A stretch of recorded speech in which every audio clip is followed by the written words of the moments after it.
think a Jew can attain universality through his or her Jewishness. And the aim really is to attain universality through that consciousness. And that goes again for anyone, for a Christian, for anyone else. Then you help me, of course, and you have helped me distinguish between an assimilation that has to do with not holding on to beliefs, understanding a Bible, Yes. And that assimilation that says I have really no national relationship to Israel. Listen, You do make that distinction. Of course I make that distinction, surely. But to me, Israel, of course, is important because of my past, of my upbringing.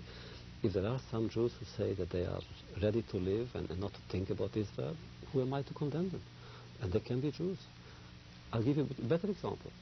There is a group of Hasidim, ultra-Orthodox, who are more pious than I shall ever be and ever have been, I think.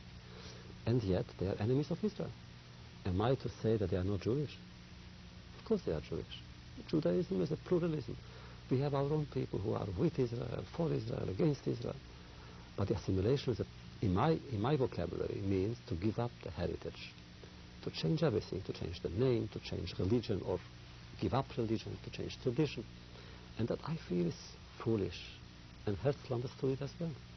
If you were to take that tradition again, and this is where we began, and I know this is what you want to do, if you were to apply not the lessons of that tradition, but the moral impetus of that tradition, how would it relate in a non-political way, and I put that in quotation marks because we know these thoughts have to have political consequences, to some of the other issues that we might discuss?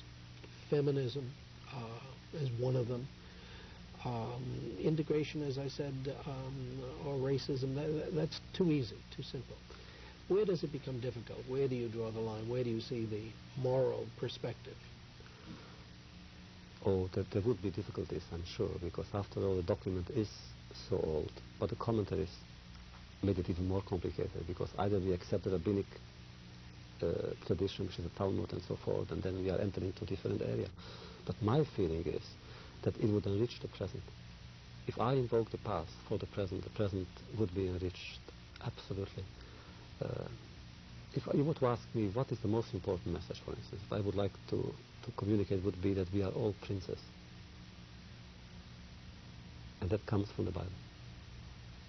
And that concept of the dignity of the individual. Sovereignty, we are all sovereign. How do you apply it then in terms of the issues that we face? Well, when I see a refugee coming through the border, to me that person is a king in exile. If I see a black person being persecuted, I feel it's a prince being persecuted, oppressed. And that only makes my outrage deeper. But the sense of human dignity, kingship, princeship, as you would call it, that is given to so few of us, it seems to me.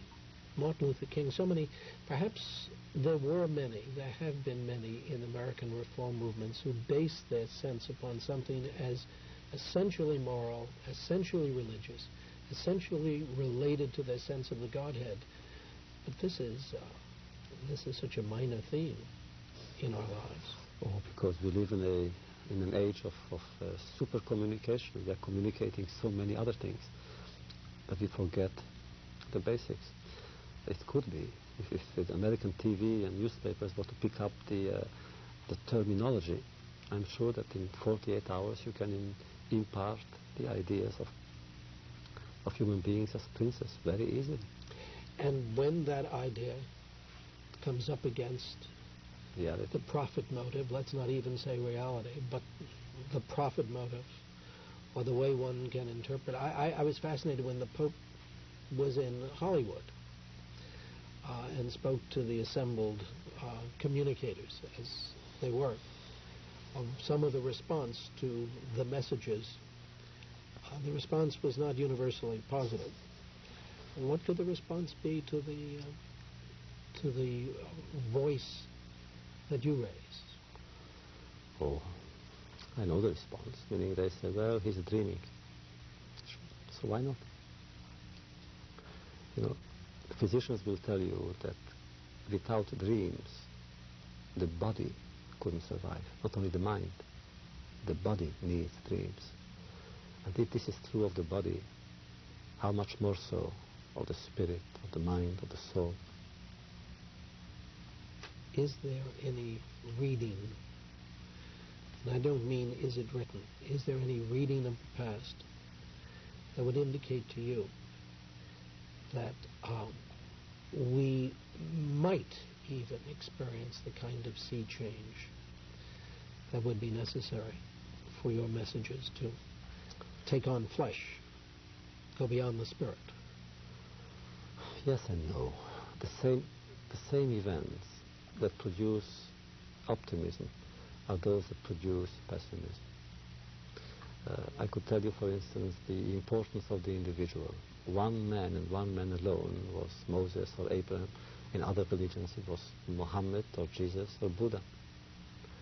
And the same thing could be applied to tragedies. One man began the First World War. One man was responsible for the Second World War by bringing so many others into the picture. I think it depends on us how to apply the meaning to the word, how to use the word in order not to betray the meaning, and how to use words. Words can become spears, words can become wounds, or prayers, or songs. I'm so interested that this is what you said in your acceptance speech for the Nobel Prize. One person. Do you think that has made an impression? I think so. But for me it's important to make an impression on one person. I'm not really looking to change the whole world. I used to think that it's possible. Now I want one student, one reader, one friend. You have one here, and I suspect the screen represents many more. Thank you so much for joining me today, Elie Wiesel. And thanks, too, to you in the audience. I hope you'll join us again next time, and if you care to share your thoughts about today's program, please write to the Open Mind, P.O. Box 7977, FDR Station, New York, New York 10150. For transcripts, send $2 in check or money order. Meanwhile, as another old friend used to say, good night and good luck. Don't leave for a moment.